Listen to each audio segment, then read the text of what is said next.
얼마만큼의 또 이렇게 기간이 있었는지도 저 정확하게 모르고 각 지파마다 또 어떻게 있었는지는 정확한 구조는 알 수가 없어요. 그러니까 사사가 왕하고 다른 점은 바로 이제, 그런 부분에 있죠. 그러니까는 일단 지파마다 있었고, 그 다음에 한 나라 전체를 다스린 것이 아니라 지파만 다스렸기 때문에 이 지파에 사사 있고 저 지파에 사사 있고 이 지파에 다 각자마다 사사들이 존재를 했으니까 그게 시간적으로 어떻게 겹치는지 모르지만 대략적으로 6명의 사사는 근데 시간 순으로 보여집니다. 이게 시간 순이 아니라고 볼 뚜렷한 이유가 없어요. 전반적으로. 예, 그 다음에 뭔가를 얘기하려다가 또 깜빡. 사사하고 왕하고의 차이점. 그러면 뭐냐 하면은 왕은 계승을 하죠. 세습을 하죠. 예, 둘 다 하나님이 선택하신다는 부분에 있어서는 동일해요. 예, 근데 왕인 경우나 왕은 세습을 하는 데 비해서 그 사사는 세습을 하지 않습니다. 자기 생이 끝나면 끝이에요.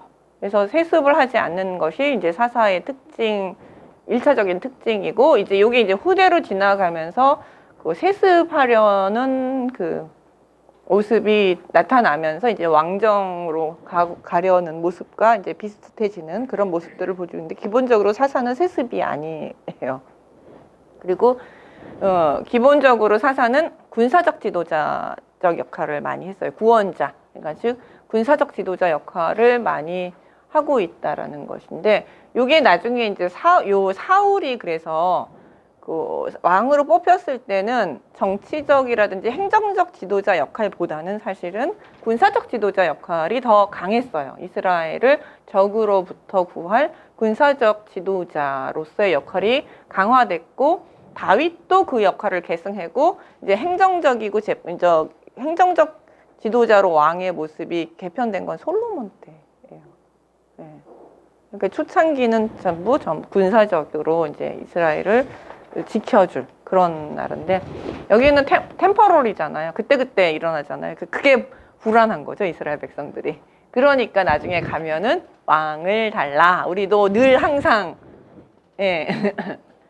사무엘 같은 경우는 사사로 사사죠. 마지막 사사. 그러니까, 예. 근데 거기는 이제 종교적 지도자이고, 재판하고 있고, 행정적 지도자이고, 군사적 리더십은 안 가지고, 군사적 건까지 다 가지고 있는데, 그 실제 전쟁을 한 거는 아니고, 이런 모습이 드보라하고 좀 비슷해요. 그러니까 사사까지가 이게 마지막이죠. 그 사무엘이. 그래서 사무엘은 사사직이 계승이 됐죠. 자기 아들들한테. 하려고 했는데, 했죠. 하긴 했는데, 욕먹고 끝났죠. 성공적으로, 이게 못했죠. 그러니까 이제 그렇게 나중에 가면은 사사직을 계승하려는 모습들이 나타나는, 세습하려는 모습들이 엘리 같은 경우도 사사로 봐야 되나? 엘리가 사사 겸 제사장이에요. 그러니까 엘리도. 그럼 엘리 똑같은 그런 패턴, 엘리도 아들 이렇게 물려주고 실패한 거죠. 사무엘도 실패한 거. 개인적인 그런 실수라기보다 시대가 이제 그 세습이라는 것이 이제 그럼 이제 좀 사람들에게 들어와서 이제 그런 현상이 나타났다고 봐야 되나요?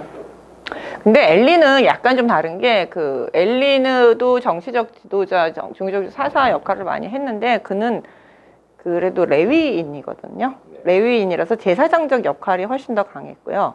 제사장은 세습이 가능해요. 그렇죠. 네. 그러니까 레위하고 사무엘하고는 좀 달라요. 사무엘은 레위인이 아니라 에브라임 사람 지파고, 이렇게 하나님이 특별히 이렇게 뽑아서 앉힌 사람이기 때문에, 사무엘은 사사적 성격이 조금 더 강하고요. 엘리는 제사장적 성격이 더 강하기 때문에 사실 엘리 집안이 세습을 계속 하는 거는 전혀 문제가 안 돼요. 그래서 사실 엘리 집안 다 죽지는 않아요. 나중에 보면 다윗 이야기에서도 보면은 엘리 집 후손들이 계속 제사장직을 계속 수행을 하는 것이 나타나고 있죠. 이가봇 있었잖아요. 이가봇. 손주 이가봇이 살아 있었잖아요. 예, 그러니까 걔 때문에 계속 계승이 되고 있죠. 근데 이제 물론 메인 라인에서 벗어나게 돼서 결국은 벗어나죠. 전투에 직접 참여했나 봐요. 전투에 죽은 거 보면 아들이. 법계 들고 갔다가. 법계 들고 그렇죠. 갔다. 법계를 쭉. 법계 들고 가는 거는 제사장밖에 못 들으니까 본인들이 직접 출정할 수밖에 없었고, 예전에 전투에는 제사장들이 갔어요. 제사장들이나 혹은 선지자들이 따라갔어요. 왜 그러냐 하면 그 신탁을 받아야 돼요. 전쟁을 하기 전에 반드시 신탁을 받아야 돼요. 그래서 왜냐면 이 모든 전쟁, 이스라엘의 개념에 있어서는 모든 전쟁은 여호와의 전쟁이에요. 그러니까 하나님이 허락을 하시면 전쟁을 하는 거고, 하나님이 허락을 안 하시면 전쟁을 못 해요. 그렇기 때문에 전쟁하기 전에 제사장에게 먼저 이 전쟁을 할까요, 말까요? 그럼 물어요. 그러면 여기 이제 아까 사사기 1장부터 시작되면 왜 유다 지파가 누가 이그 중에 우리 누가 올라가겠습니까? 요게 이제 그 형식이거든요. 예, 그러니까 전쟁하기 전에 여호와께 묻고, 그러면 이제 제사장이 그 에봇 있죠. 옷 입는 에봇 위에 금색 앞치마. 예, 거기에 우림하고 둠빔이 들어가 있어요. 그래서 이제 보통 일반적으로 우림을 꺼내면 뭐 가라, 아니면 둠빔을 꺼내면 가지 말라, 이렇게 이제 정해놓고 이렇게 신탁을 받아서 그걸 꺼내서 갈 거냐 말 거냐를 이제 신탁을 받는 거죠. 이렇게 그래서 갈까요 말까요 가는 걸로 받으면 가고, 가지 말라 그러면 가지 말고, 가라고 했을 때 또다시 이제 가면 이길까요 질까요 이제 여쭤보면 뭐 내가 누구를 네 손에 붙이겠다.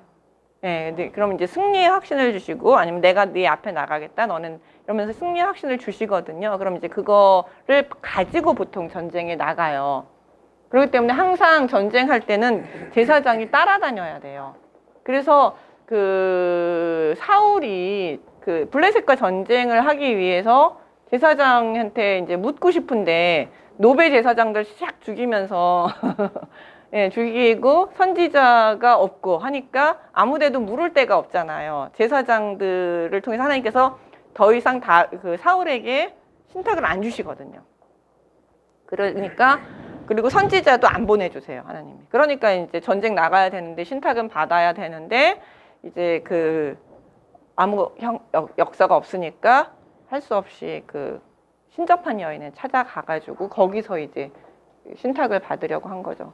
그리고 그 사울이 처음 시작할 때 사무엘이 나 기다려라, 전쟁 나가기 전에 기다려라 한 것도 마찬가지로 그 신탁을 받고 전쟁을 나가야 되는 거니까, 사실은 그 사울이 처음 테스트예요. 그게 얘가 이게 여호와의 전쟁이라는 것을 확실히 인지를 하고 여호와의 신탁을 받고 전쟁을 나갈 것이니 그 제사를 통해서 이제 여호와의 신탁을 받고 나갈 것이냐 말 것이냐를 이제 해야 되는데, 사울이 막 그냥 자기가 제사 드리고 급한 대로 이제 자기가 막 나가려고 했잖아요. 이제 그런 게 일종의 그게 테스트죠. 근데 테스트를 통과를 못한 거죠, 사울이. 아까 저기 우림과 둠빔이라고 그랬는데 네, 뭐죠? 그 어떤 그거는 뭔? 사진을 보니까 어. 흑백 돌을 이렇게 집어넣어가지고 딱 꺼내면 그런 게 아니고 추측이죠. 추측이에요. 그러니까 정확하게 우림 둠빔이 어떻게 생겼고, 그건 레위기 배우셨으니까 잘 아시겠네요, 진짜. 모르죠. 왜 거기 얘기가 없잖아요. 설명이 없죠. 에봇에 주머니가 있고 그 안에 우림과 둠빔을 넣었다. 뭐 요 정도 설명까지만 나와 있기 때문에 우리가 알 수가 없어요. 그러니까 다윗이 그 노새 제사장을 죽였을 때 하나가 아히멜렉인가? 아히멜렉인가요? 아들이 하나 도망가서 다윗에게 네. 가죠. 네. 그러니까 아비아달인가요? 네. 아, 몰라요. 하여튼 거기 이름이 아비임하고 아히하고 그 중에 하나예요.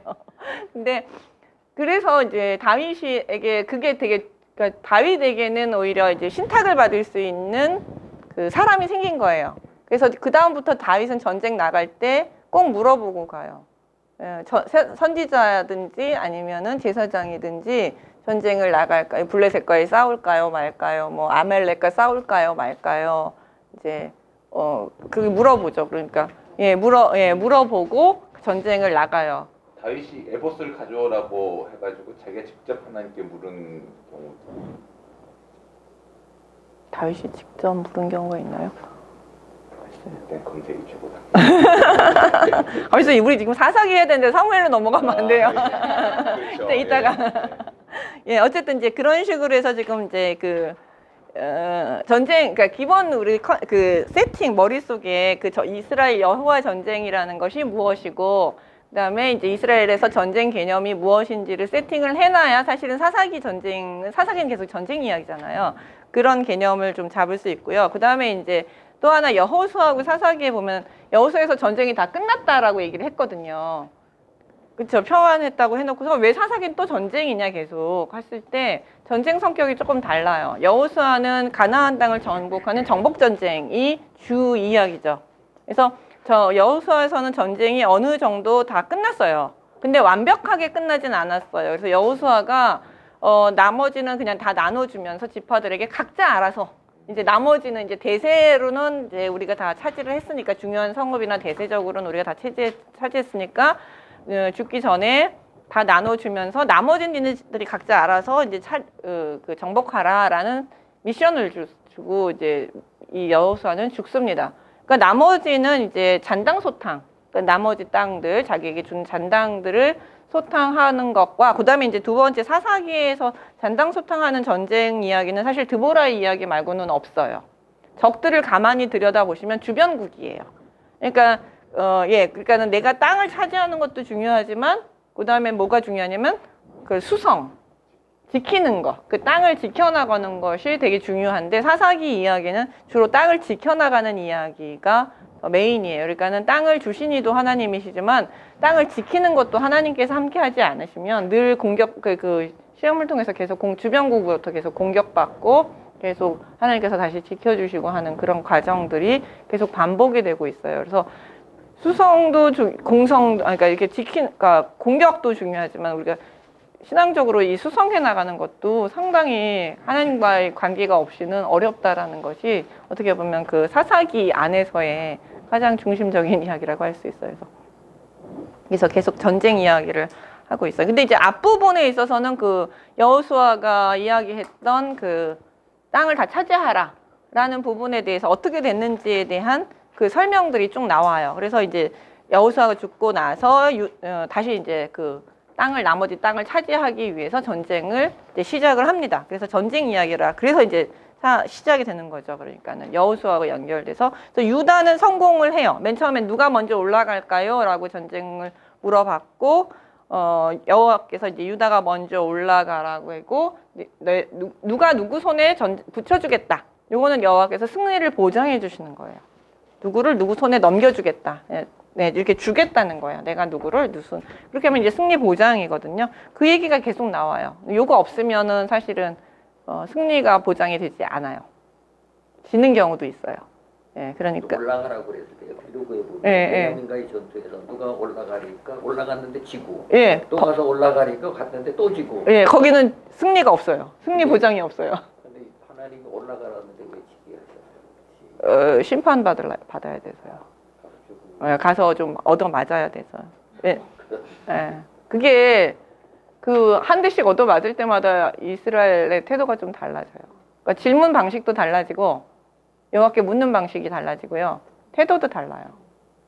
처음에는 우리가 뭐라고 올라갈까요? 아니고 가서 뭐 이렇게 죽여야 합니까? 막 이제 이렇게 건방지다가 정말 올라가야 할까요? 이제 점점 그 태도가 되게 겸손해져요. 우리 기도할 때 건방지게 기도하거든요.